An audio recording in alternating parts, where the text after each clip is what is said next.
Amen. Magandang gabi ho sa bawat isa. Patawarin niyo ho ako kung ako'y ginabi. Dati ho, kontrolado ka ang kalsada. Nung nahuli ho ang mga gumawa ho nun, kaya hindi ko na makontrol ngayon. Dami hong traffic, grabe ang lansangan, nagkalat ang tao.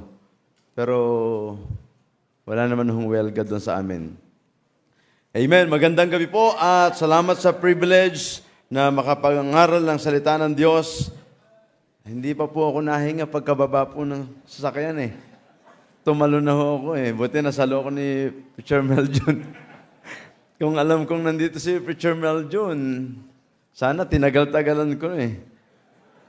Si Sir Noel, hindi ako inabisuhan eh. Amen. Masaya ako na nakarating po muli dito sa San Pedro. Bagamat Monday, Tuesday, Wednesday, Thursday, and Friday manunundo ng anak, ay nandito rin ho ako. Pero it's good na makita po kayo ng Sunday. Tinapos ko po yung service namin ng alas 4 ng hapon. Then, diretso na agad ako. Kaya lang po, talagang wala. 1 oras at kalahati, pagkalinggo ang pagkalinggo. Amen. Tayo lahat ay tumayo at tayo po ay magbasa ng Bible. Open your Bible please, the book of Luke chapter number 16. I know this story is very familiar for you. Marami ng panahon at pagkakataon na ito ay napakinggan po natin. Pero meron po akong gustong makita at ipakita po sa inyo. I know na nakikita niyo na po ito pero gusto ko pong mabigyan ng diin ang bagay pong ito. Ang Baptist Church ay laging ipinapangaral ang Luke chapter number 16. Beginning verse number 19 hanggang verse number 31. Lahatin na natin. Amen. Para makapagpahinga ho ako. Amen. Okay. Kayo na lang ho muna ang bumasa habang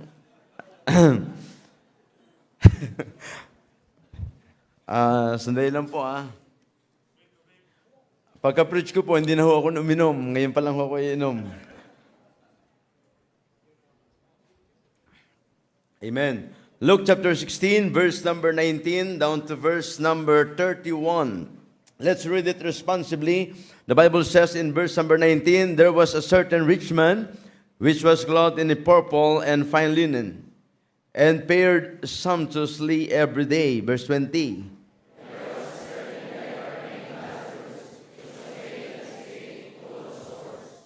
And desiring to be fed with the crumbs which fell from the rich man's table. Moreover, the dogs came and licked his sores.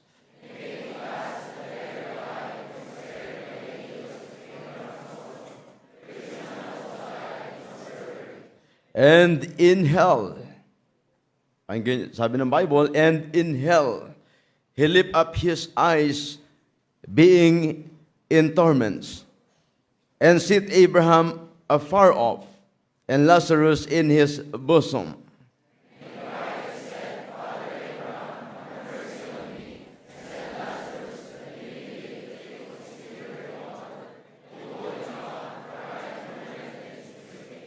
But Abraham said, Son, remember that thou in thy lifetime receivest thy good things, and likewise Lazarus evil things. But now he is comforted, and thou art tormented.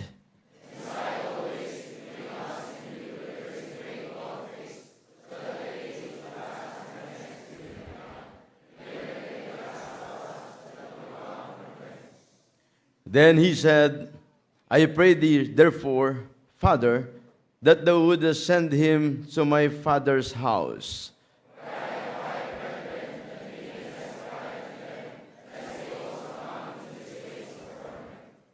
Abraham saith unto him, They have Moses and the prophets. Let them hear them.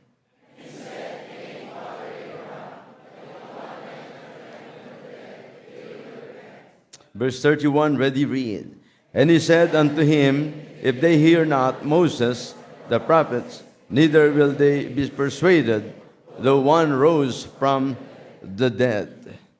Sabi ng Bible sa verse number 24, that will be our text And he cried and said, Father Abraham, have mercy on me, and send Lazarus that he may dip the tip of his finger in water and cool my tongue, for I am tormented in this flame. Pag-aralan po natin ang mensahe na pinamagatang a drop of water. A drop of water. Ang isang patak ng tubig. Pagka tayo magpapagasolina, makikita natin every drop counts. And even in hell. Dito po sa hell, tubig lang po, napakahalaga na. At alam natin, ang isang drop ng water na hinihingi ng mayaman, bagamat siya nagtamasa ng masarap na pagkain, kayamanan, doon sa kanyang tahanan habang siya nabubuhay, can you imagine this time, nung siya nandun sa hell, ang sabi ng Bible, siya'y humihingi ng isang patak na tubig. Yun lang ang kanyang hinihingi. Pero ang nakakalungkot, sabi ng Biblia, Abraham said, Son, remember that thou in thy lifetime receivest the good things, and likewise Lazarus evil things, but now he is comforted, and thou art tormented. Ang nakakalungkot, napakaliit, ultimong tubig ay ipinagkait sa kanya doon sa lugar ng impyerno. A drop of water ay nagre-represent na kung gaano kaseryoso ang lugar po ng impyerno. Magpasalamat tayo dahil ngayon nabubuhay po tayo. Nandito pa tayo.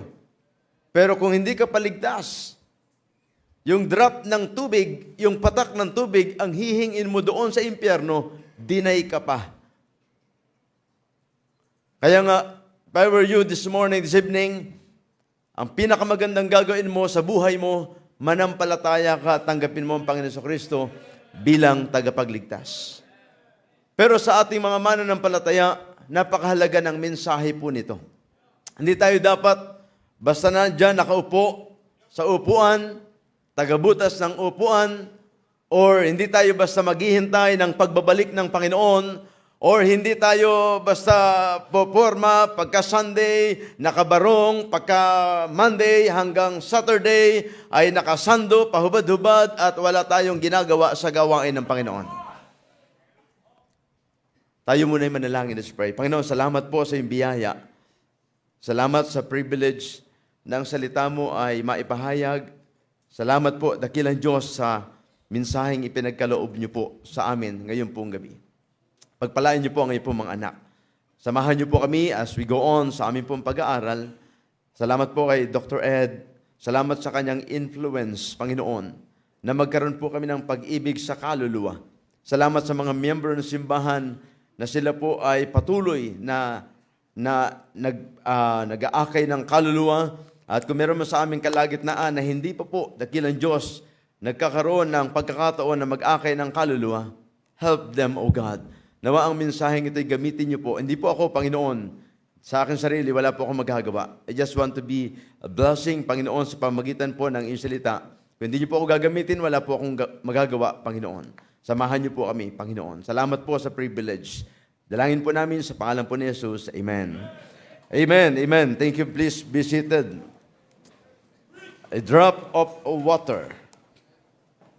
Naalala ko po nung one time, I think nag-construction po ako nung araw na yon. At ako ay uhaw na uhaw. Sabi ko, walang tubig. Hindi ako nakabili ng galon ng tubig. And meron po kaming mga alagang buko doon, mga nyog. So umakyat po ako. Hindi ako umakyat. Mababa lang kasi yung buko eh. Kasi pag nasa amin ako, tinitiyad ko lang yung buko. Tangkad ako sa amin. Pero nung pagsungkit ko ng buko, ang ginawa ko, biniyak ko siya, nilagay ko sa isang Tupperware.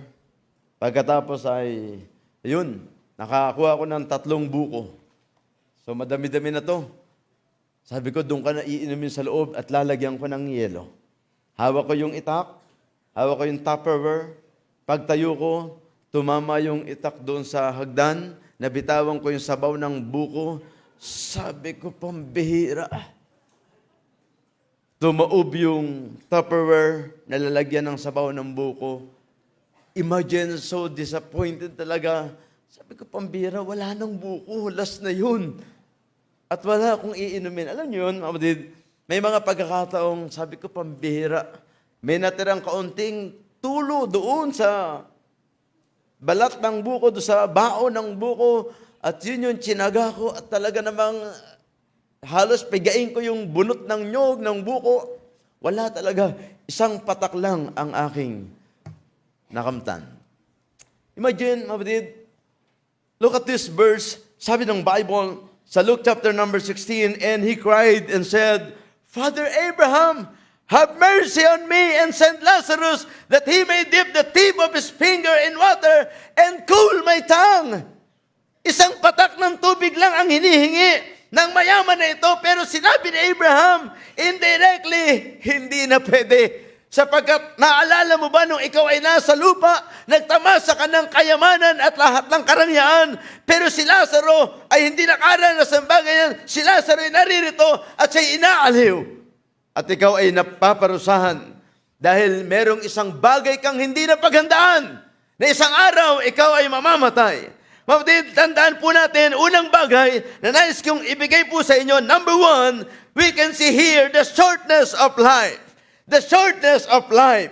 Tingnan niyo po ang sabi ng Biblia, sa verse number 19, there was a certain rich man which was clothed in purple and fine linen and fared sumptuously every day. And there was a certain beggar named Lazarus which was laid at his gate full of sores, and desiring to be fed with the crumbs which fell from the rich man's table. Moreover, the dogs came and licked his sores. And it came to pass that the beggar died. Mga kapatid, ang beggar, ang pulubi na si Lazaro ay namatay. Can you imagine sa kanyang pagkamatay? Excuse me po. Sa kanyang pagkamatay, ang sabi ng Biblia, siya dinala ng angel doon sa Abraham's bosom. At ang sabi ng Biblia, after this, namatay din po yung mayaman. Magkaiba sila ng kalalagayan sa buhay. Hindi naman po ibig sabihin pagka mayaman ay sa impyerno pupunta. At di naman ibig sabihin pagka mahirap ay sa langit pupunta. Wala pong patunay ang Biblia na ganun. Ang langit ay para sa lahat ng tao na mananampalataya at magtitiwala at siya ay mananampalataya tatanggap kay Jesus bilang tagapagligtas. Pero ang impyerno ay pupuntahan ng tao na hindi tatanggap kay Kristo bilang tagapagligtas. Ang sabi ng Biblia, the shortness of life, ang kaiklian ng buhay, every breath is a gift from God. Tandaan po natin, magpasalamat tayo na ngayon tayo ay nabubuhay. Praise the Lord, may pagkakataon pa tayo. If you are not faithful sa gawain ng Panginoon, may panahon para ikaw ay maging faithful. At kung hindi ka paligtas, may panahon para ikaw ay maligtas. Huwag mong hintayin na isang araw tayo ay babawian ng buhay at isang araw mamumulat ka na ikaw ay nandun sa apoy ng impyerno. Isang dilubyo sa buhay ng isang tao na siya'y nabuhay ng sagana sa ibabaw ng lupa at pag siya'y namatay ay namulat siya doon sa apoy ng impyerno. Tandaan po natin, wala tayong madadala kahit na anumang bagay. Maaalala lang natin, tandaan, sabi ng maraming mga tao, pagka namatay, wala na yon, limot mo na. Hindi po totoo yun. Hell is a place of memory. Nandun po yung kaisipan, maaalala mo kung anong klaseng buhay meron ka doon sa ibabaw ng lupa. Maaalala mo yung mga taong nakasama mo. Can you imagine, ang lalaking ito, nung namatay siya, ay naalala niya na meron siyang 5 kapatid. Hell is a place of memory. Tandaan po natin, mga kapatid, ang buhay ay maikli lamang. Huwag nating isipin at huwag nating ipagmalaki na tayo malakas pa at bukas ay buhay pa tayo. Marami ng mga taong na nagmalaki ng ganyang bagay, and after a while, hindi na dumating ang buhay. Walang pwedeng magmalaki. Hindi ho garantiya na may karamdaman ka, malapit ka na. May kilala akong doktor, tinaningan ng pasyente. Ang sabi niya, 6 months ka na lang. Ikinalulungkot ko, pero yan lang talaga ang buhay mo. Ang ginawa ng taong ito, nagpakasaya, naglingkod sa Panginoon, inuna ang kalooban ng Panginoon. Imagine, nakalipas ang 5 buwan, prepared na siya para sa ika-6 na buwan. Pero hindi siya namatay. 7 months, 8 months, 2 years, nauna pa yung doktor. Nauna pa yung doktor. Nung pagbalik niya sa doktor, yung doktor patay na. Siya buhay pa. Alam niyo mo, Odid, ang buhay ng tao mabilis lang. Kung hindi mo uunahin ang kalooban ng Panginoon sa buhay mo, hindi ka garantiyang magiging maayos at hahaba ang buhay mo. Pero pastor, paano yun? Naglingkod ako sa Panginoon. Pagkatapos ay dumating may kilala ko naglingkod sa Panginoon. Pagkatapos ay dinatnan din ang kamatayan. At least na binawian siya ng buhay na nasa kalooban ng Panginoon. Yun ho ang maganda nun. Hindi ho kalugihan ng paglilingkod. Hindi kalugihan na tayo ay kukunin ng Panginoon, na tayo ay naglilingkod sa Panginoon. Hindi natin pwedeng isumbat sa Diyos, Panginoon, bakit naman ganito? Yung aking mahal sa buhay, naglingkod na, pero bakit namatay? Anong gusto mo? 969 years din ang edad mo. Hindi naman pwede yun eh. Makikita mo, 60 years old pa nga lang, iba na itsura. Ako nga lang, 27 years old pa lang, ganito na itsura. Long time ago. Amen? Pero can you imagine natin, ito yung buhay ng tao, maikli lang. Kaya nga kung ako sa'yo, kung maikli lang ang buhay na nakita natin sa Biblia, and as it is appointed unto men once to die, but after this, the judgment. Kung hindi ka paligtas, you have to accept Him. Accept the Lord Jesus Christ as your personal Savior. Maglingkod ka sa Panginoon. Mag-akay ng kaluluwa. Naalala ko tuloy, ang bihira. One time, nagpunta ako doon sa lugar sa amin, may binili ako. And pagbalik ko, dahil may bisita nga ako, balik ako, nakamotor ako. Maya-maya, bigla na lang sumalpok sa akin yung tricycle. Boom! Tinamaan yung motor sa tagiliran. Buti na lang yung paa ko hindi naipit. Sabi ko, pero sir, ba't naman ganun? Doon ka nakatingin, alam mong nandito yung mga dadaan. Hindi ko naman siya nakita dahil blind curve yung, yung kanilang terminal. Make a long story short, talagang kasalanan talaga niya. Kaya lang, ano magagawa mo? Basag na yung motor. Bingkong na yung gulong. Bingkong pa yung disc brake. Kaya pala pag andar ko, gaganon, Bera, parang, iniwanan ko na yung pagsayo. Bakit pag nagmumotor ako, nagsasayaw pa rin ako? And then, ayun, pambira. And then, make the long story short, pagpunta na sa barangay, nag-uusap kami doon. Naku po, ayun na. Dumating yung may-ari ng motor, yung driver, andun yung mga konsihal, maya-maya, nag-usap na, kasalanan talaga nito kasi ito ang tama ng motor. Maya-maya, umiyak na yung may-ari. Kalalabas ko lang na hospital, ito pa nga yung naswero ko. Sabi ko, ay dagdagi pa. Dami ng dahilan, ayan na. Sabi ko, magkano? Sabi niya, magkano ba yung damage ng motor nyo? Sabi ko, siguro po mga lang ho ito, mga 4,500 to 5,000. Bihira. Wala na. Sabi niya, sir, baka naman po pwedeng pag-usapan. Nga po, pinag-uusapan na ho natin. Baka naman pwede magkanya-kanya na lang tayo ng paggawa. Sige, ganito na lang po. Ako po si Pastor Jerry. Upo na lang ho kayo dyan. Makinig kayo at ako'y mag-share sa inyo. And then, nag-share ako, tumanggap sa Panginoon bilang tagapagligtas. Yung mga konsehal, yung nakabangga sa akin na driver, yung mag-asawang may-ari at yung mga usisero sa paligid. Praise the Lord. Yun ang maganda sa usisero. Kadalasan ng mga usisero, sila pa yung mga naliligtas. Pero wag lagi. Amen. And then sabi ko, yan lang po yung church namin sa tapat. Then that was 4 months, 5 months ago. And kahapon, nag-soul winning kami Saturday, another area, doon sa Cavite. And then, share ako doon, bigyan ako ng tracts. May mga kalalakihan, malaking lalaki. Wow, sabi ko, amen, praise the Lord, kaluluwa to.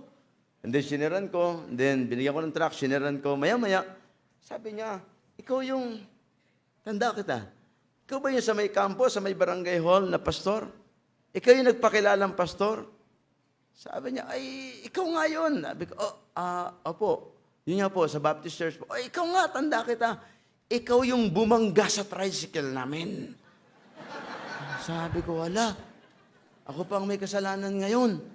Maya-maya yung isang lalaki nagsalita, sabi niya, yan ang sinasabi ko, mga magpapakilalang pastor, pagkatapos mga nambabangga pala. Sabi ko, nagkaroon ako ng, Lord, tulungan niyo po ako, paliwanag ko ito. And then make the long story short, sabi ko sa kanya, Sir, excuse me po, correction. Alam niyo ang nangyari.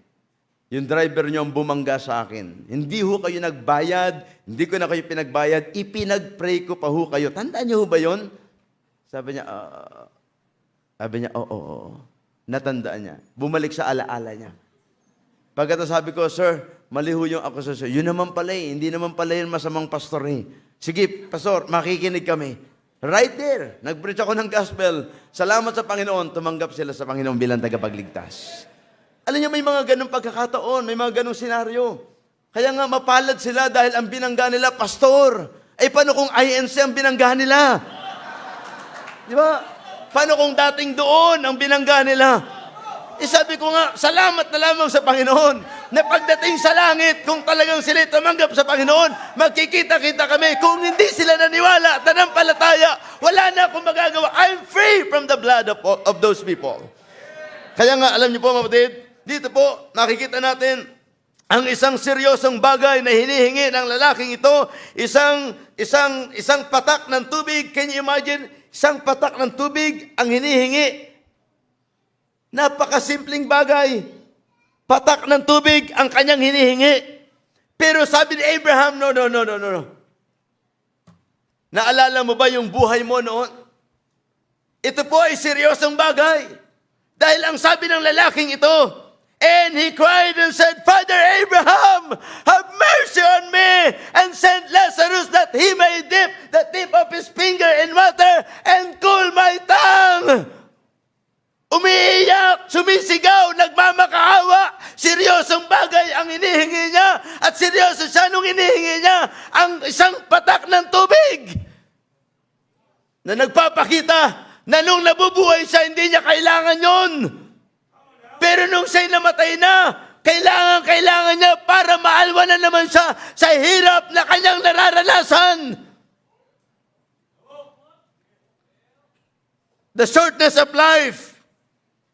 Walang pwedeng magmalaki na siya'y buhay pa bukas, buhay pa mamaya.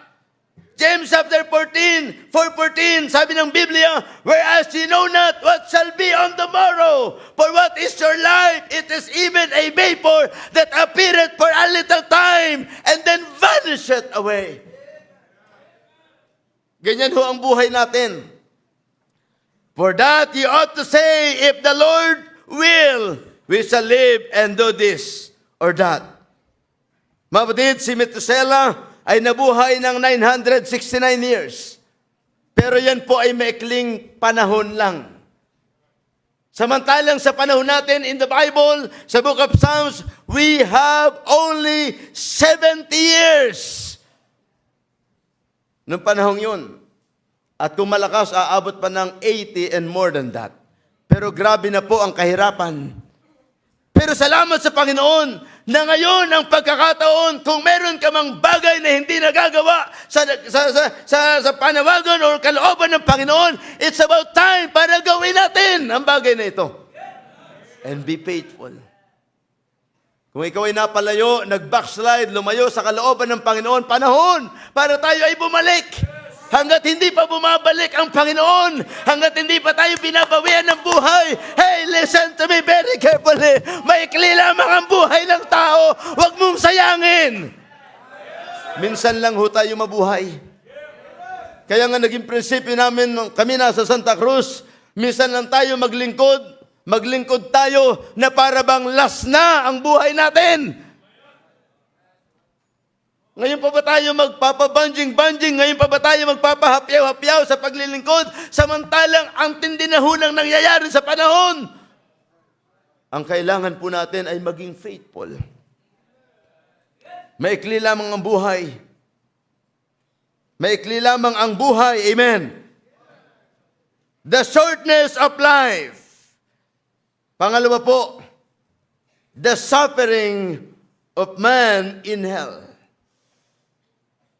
Ang suffering ng taong napunta doon sa apoy ng impyerno.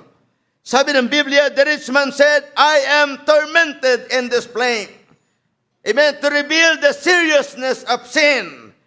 Tandaan po natin, seryoso po ang kasalanan. At seryoso po ang lugar na pupuntahan ng kasalanan o ng taong nagkasala na hindi nagsisi ng kanyang kasalanan. Kaya nga lagi nating tatandaan, huwag nating lalaruin ang kasalanan sapagkat ang kasalanan ay may gagawing matindi sa buhay ng tao. Ito yung maghihiwalay sa atin sa Panginoon. Marahil ikaw ay ligtas na, pero kung yung kasalanan ay patuloy pa rin nating nilalaro at ginagawa nating pet sin, ginagawa mong pet, ang kasalanan, nilalaro-laro mo. Ngayon nandyan, inihimas-himas mo ang kasalanan. Pero pag yan ay lumaki na, yan ay magiging dragon, yan ay magiging sawa, yan ay magiging halimaw na pwedeng lumamon sa'yo. At hindi ka na talaga magamit ng Panginoon sa kanyang gawain. Suffering. Salamat kung ikay ligtas na. Hindi ka na pupunta doon. But remember the suffering na sinisigaw ng lalaking ito? A drop of water na hinihingi niya. Pag maaalala natin yung bawat patak ng tubig, ito yung hinihingi ng mayaman doon sa impyerno, pero hindi siya pinagbigyan. Dahil ang sabi ni Abraham, remember that thou in thy lifetime receivest thy good. Receiveth thy good things. And likewise Lazarus evil things. But now he is comforted, and thou art tormented. Hindi po biro ang impyerno. January 12, 2020. Alas 3 ng hapon habang kami nagsiservice doon sa Silang, Cavite. Biglang nagbuga ng alikabok yung aircon. At ito'y nagbuga ng isang hindi maintindihang amoy. At sabi ko, ano yung amoy na yun? Yung isang men ay sumilip sa labas. Nakita nila yung L300 namin na puno na ng putik. At ang sabi niya, Pastor, pumutok na po ang taal. At nung time na yon, matindi ang amoy. Amoy sulfur. Pumapatak ang alikabok, pero umulan, nagputik, at maya-maya ang dami na, nagsisigawan ng maraming mga tao, katapusan na! Katapusan na! Pero sabi namin, ay 12 pa lang katapusan na.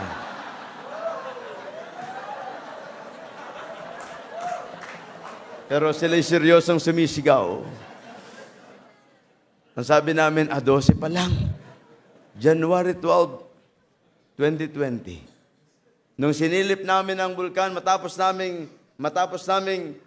yung service, umakyat kami doon sa bubong. Di naman kita ang taal doon, pero at least kita yung tapat ng taal. At nakita namin matinding mga kidlat, matatalim na mga kidlat at namumulang kalangitan ang nandoon. Dahil sa tindi kakaiba, at talagang gusto ko nang maniwalang katapusan na. Buti na lang may kalendaryo kami at 12 pa lang pala. Pero imagine, seryoso sila.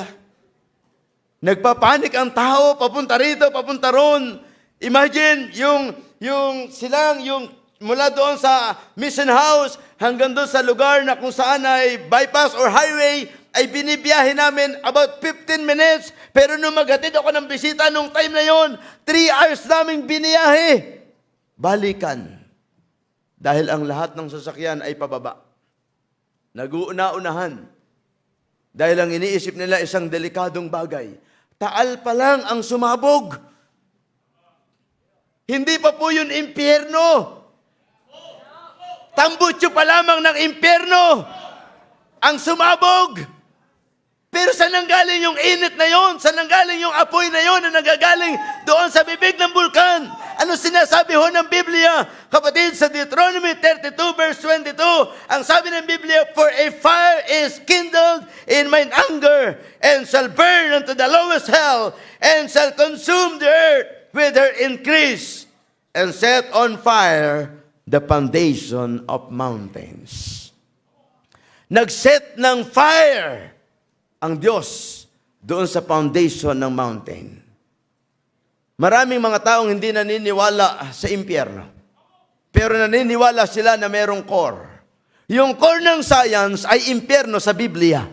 Na kung sinasabi ng science na merong core, which is the center of the earth, yun yung lugar na kung saan ay mainit, na hindi nararating ng kahit na sino, hindi napapasok ng kahit na anumang aparato, dahil napakainit at natutunaw, mga batid, exactly sa sinasabi ng Biblia, hell is from beneath. Ang impyerno ay nasa kailaliman.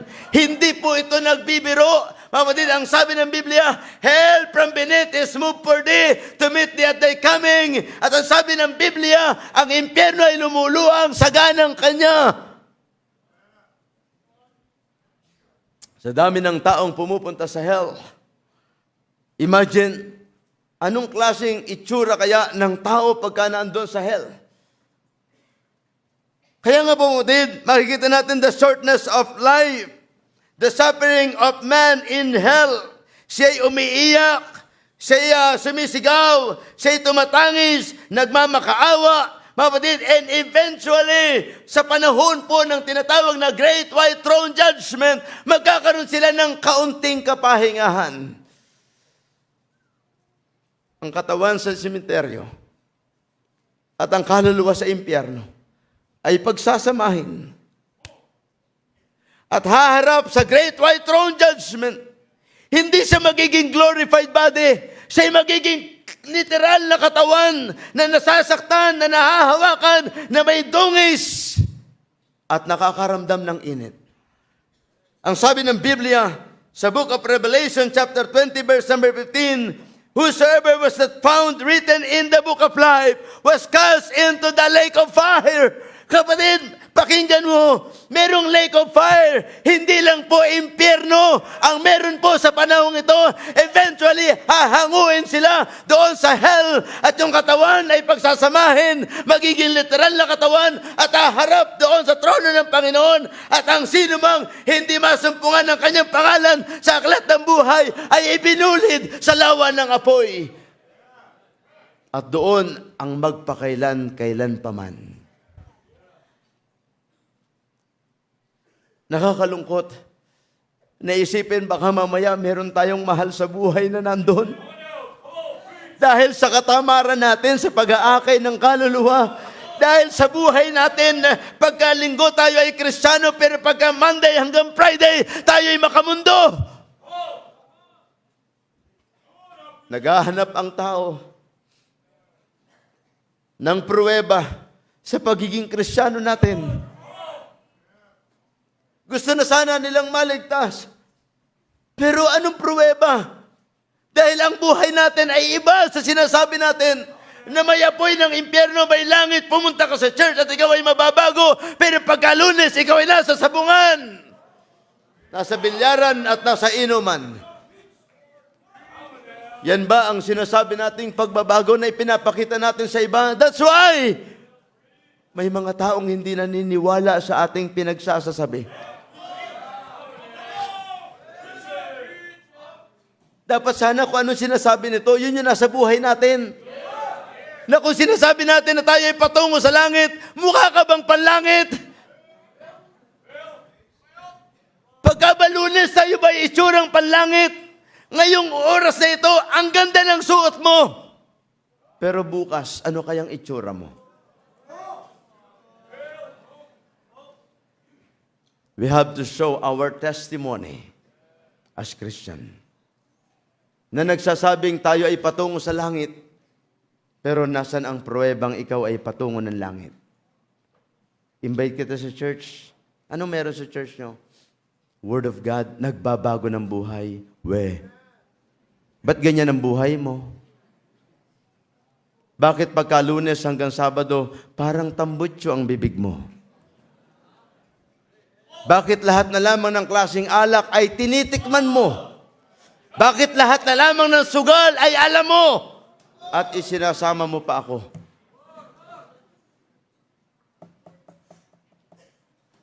Ang isang nakakalungkot na bagay, sana naman, simula nung tayo naligtas ay wala nang mahal natin sa buhay na tumungo pa sa apoy ng impyerno. Hindi ako magsasawang i-testify. Noong ang tatay ko ay nasa banig ng karamdaman, bagamat siya nasira na, pero I love him! Kahit hindi ko nakita sa kanya yung testimony or yung hinahanap ko bilang tatay na siya maging maayos, maging mabait sa akin, dahil hindi naman siya Kristiyano. Ang father ko, pag nagsabi yan, batukan kita eh. Paano ka pa makakailag nun? Nabatukan ka na. Kung anong hawak niya, lagari, karpintero tatay ko eh. Siguro kaya ako natuto magkarpintero dahil ilang lagari ang natikman ko. Ang isang iniingatan ko yung plumb line. Na pagka nagkamali ako ng abot, ay yun ang hawak, baka maipalo sa akin. Aba, masakit-sakit yun. Pero alam nyo, salamat sa Panginoon. No, ako'y maging Baptist, doon ko na-experience na nahag ko yung father ko. Birthday niya, nabigyan ko siya ng, wow, bira. Naiiyak ako talaga. Sabi ko, tay, happy birthday for you po. Alam niyo, ang favorite noon, yung Jolly Hot daw. O yung long, ano yun? Foot long. Pero maikli lang. Kasi wala akong budget. Foot short. Pero sabi ko, wow. Binigay ko sa kanya, tay, para po sa inyo, happy birthday. Eh, nag-abala ka pa. Lagay mo lang dyan. Maya-maya, naiyak-iyak siya. Sabi ko, umbira. Ilang anak kaya nakaalala sa tatay na ganun? Kung sino-sinong niririgaluhan mong babae, pero yung tatay mo, yung nanay mo, hindi mo man lang naririgaluhan. May pamansari-mansari ka pa. May anniversary ka pa. Pero yung bumuhay sa'yo at nagpaaral sa'yo, wala kang pakialam.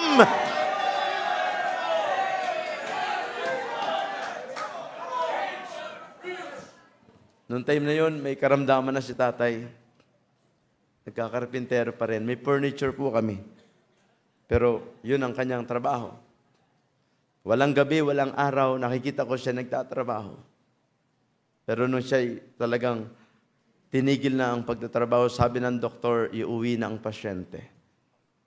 Nung dinala namin sa hospital ang father ko, iuwi niya na. Dok, bakit po? Okay na po siya? Hindi ko masabing okay. Dok, bakit po papauwi na? Ibigay niyo na ang lahat. Dok, anong bawal? Wala nang bawal. Ano pong ibig sabihin? May cancer ang father mo. Butas ang bituka. May cancer sa atay, gawa ng sigarilyo. Sa bituka, gawa ng kainom ng alak. Inom pa more. Yossi pa more. Pero alam nyo, naawa ko sa kanya, araw, gabi, dumadaing siya, masakit! Nakakabinging katahimikan, biglang aaray siya. Hanggang sa yung conviction, check on salvation ng tatay ko. I have to check the salvation of my father. Doon sa loob ng kulambo, sinaran ko yung father ko. Tay, halimbawa lang tay, may sakit na ho kayo eh. Halimbawa lang, matapos yung buhay natin dito. Kayo ho ba tiyak nyo sa langit kayo pupunta? My goodness, kala ko nasira na, tumanggap na. Pero right there, sabi niya, di ko alam. Ayoko pang mamatay at di ko pa alam. Right there! Sinare ko yung salvation at tumanggap na sa Panginoon bilang tagapagligtas. At sa gabing yun ay hinag niya ako, umiiyak siya. At ang sabi niya sa akin, Sa langit na ako pupunta. Salamat. Tinanggap ko na si Jesus. Maya-maya nagsabi siya, Dear, ipag-pray mo na ako. Total, sa langit na naman ako pupunta. Gusto ko nang matapos. Ang sakit ng nararamdaman ko. Nung gabing yon, binigyan ko siya ng assurance. Binigyan ko siya ng hapyaw, ito ang heaven, ito po ang gagawin natin sa langit, ito ang meron sa langit, ito po ang makakapiling natin ng Panginoon magpakailan-kailan paman. Tay, ano po? Sure niya na? Sure ko na. At nagpa-pray siya nung gabing yun. Ikatlong araw, nasa NBYC ako that time. Gabi, alas 10, sumatawag yung ate ko at sabi ng ate ko, Jer, nasan ka na? Si tatay, hinahanap na niya tayo lahat. Yung lolo owing nyo dito, ang dahilan kung bakit hindi ko inabot ang tatay kong buhay. Sa sobrang traffic, nung time na yon, hindi ako alas 2 ng madaling araw, nung marinig niya yung boses ko sa phone, alas 10:30 ng gabi, Tay, hindi po ako makauwi pa. Pero tay, sige na po. Alam ko naman pong tumanggap na kayo sa Panginoon para hindi na po kayo maghirap. You know, pag uwi ko alas 2, inaasahan ko na buhay pa siya. Pagpasok ko sa bahay namin, alas 2 na madaling araw, nandun siya sa isang table, sa isang lamesa. Tuwid. At nakamulat ang kanyang mga mata. Pinagmasdan ko agad ang dibdib. Hindi na po nahinga. Nandun sila nanay, mga ate ko, nagkukwentuhan.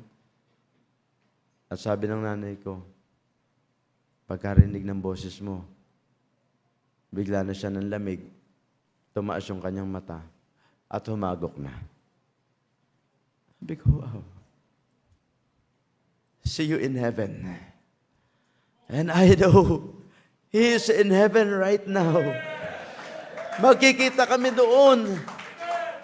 Hindi siya haharap sa Great White Throne Judgment. Dahil sa nagkaroon ng conviction ng kanyang anak na ibahagi i-assure ang kaligtasan. Praise the Lord for that. How about you? Ilang mahal sa buhay mo ang pinabayaan mo nang mawala na hindi mo malamang binabahagian ng kaligtasan na nandyan sa harap mo, naghihingalo, wala ka man lang ginawa.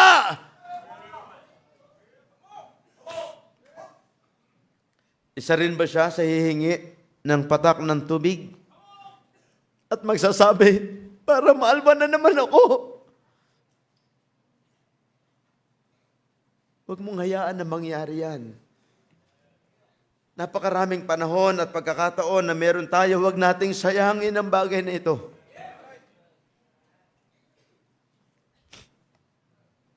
Number 1, the shortness of life.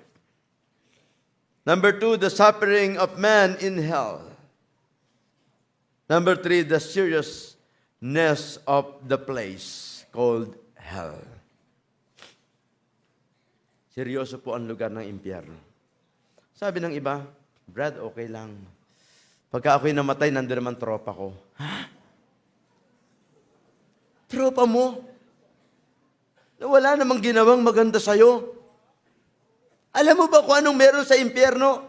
May apoy na hindi namamatay. Na nandun ay nakakaramdam ng init ang kaluluwa ng tao na magmamakaawa, na maghihirap, na walang habas ang apoy at magpaparusa sa kaluluwa ng tao na hindi kailanman magkakaroon ng katapusan ang kanyang paghihirap.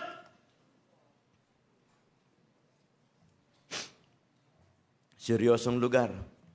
Huwag mong biruin. Siguro naman makakapaghintay ang impyerno. Kapatid, sinabi ng Biblia ang kamatayan ay napakabilis lang. Ngayon, humihinga ka, yung susunod mong hinga ay nasa kabilang buhay ka na. Sana, yung mga mahal natin sa buhay, kung mayroon mang karamdaman, panalangin natin na sila'y makatiyak ng kaligtasan. Kanina may kapatiran from Cebu, dinala nila yung kanyang kamag-anak dito sa Cavite. Sabi ko, pag-pray natin. Pinagpe-pray namin for how many weeks, lumala yung kanyang cancer. And then, sabi ko, iuwi nyo rito at para masyaran. Praise God, kaninang hapon. Kanina lang, after nung service, dinala siya doon. Habang nakikinig ng Word of God. At pagkatapos siya makinig ng Word of God, siya ibinahagian ng kaligtasan at tumanggap sa Panginoon. Sabi ko, ma'am, praise God, meron ka ng buhay na walang hanggan. Kung hindi ka man gumaling, pero ang prayer ko, gumaling po kayo. Pero salamat, kayo ay totoong nanampalataya. Masayang masaya siya. At pati yung kamag-anak niya, praise the Lord. Praise the Lord. At wala na silang pananagutan. Kapatid, mayroon tayong pananagutan sa mga mahal natin sa buhay. Amen? Ang sabi ng book of Ezekiel, Amen, chapter 3, verse number 18, yung kanilang dugo ay ilalagay sa ating mga kamay. Ipagsusulit natin ang kanilang mga dugo at pagharap nila sa trono ng Panginoon sa Great White Throne Judgment na hindi masusumpungan ng kanilang pangalan sa aklat ng buhay. Kukunin sila ng angel at dadalhin sa tinatawag na lake of fire. Kaya mo bang tingnan yon? Kaya ba natin tingnan habang bit-bit siya at sumisigaw? Akala ko ba mahal mo ako? Bakit pinabayaan mo na hindi ako nakakilala sa Panginoon? Ikaw ay ligtas, samantalang kami ay patungo sa paghihirap na ito.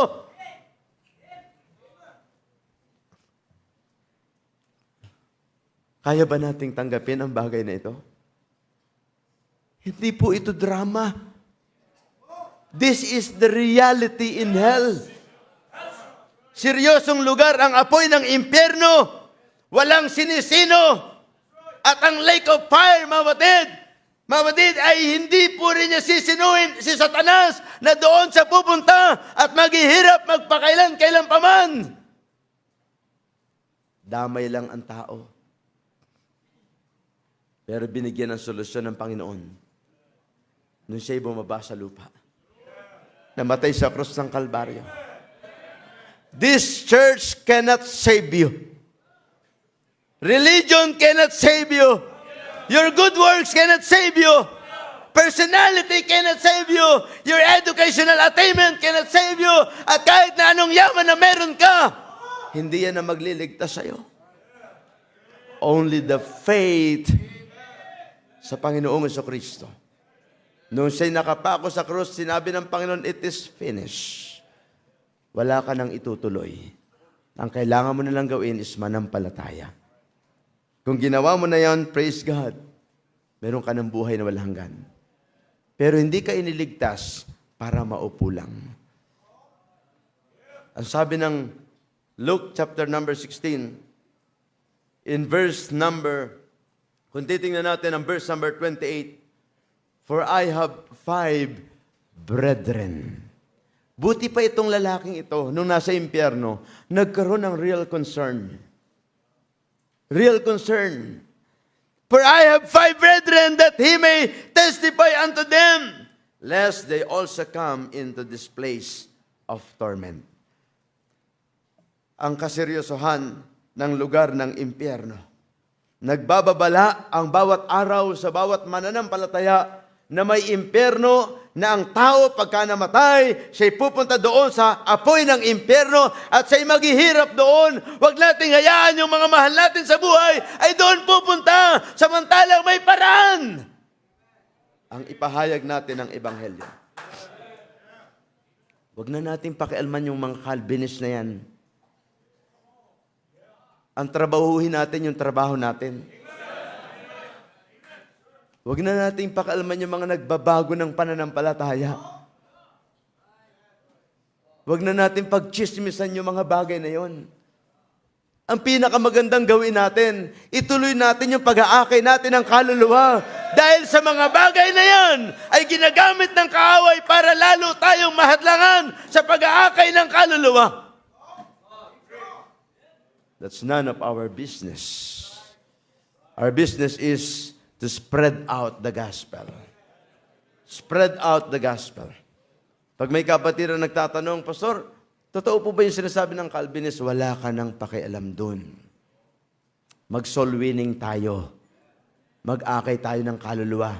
Hindi natin business sa pakalman at pakalman ang doktrina nila. Kanila yon. Ang sinabi ng Panginoon sa atin, go ye into all the world. Amen? Kaya po, mabtid, andan. Pusta po ako. Ang kailangan natin, sabi ng Biblia, redeeming the time because the days are evil. Redeeming the time because the days are evil. We have to redeem the time na mga sinayang natin. Doblehin natin ang effort natin sa soul winning. Sabi ko sa mga estudyante, total naman, may pagkakataon kayo mag-commute, may pagkakataon din naman kayong sumabay. Anong gusto nyo? Pag sumabay kayo, tulog kayo sa biyahe.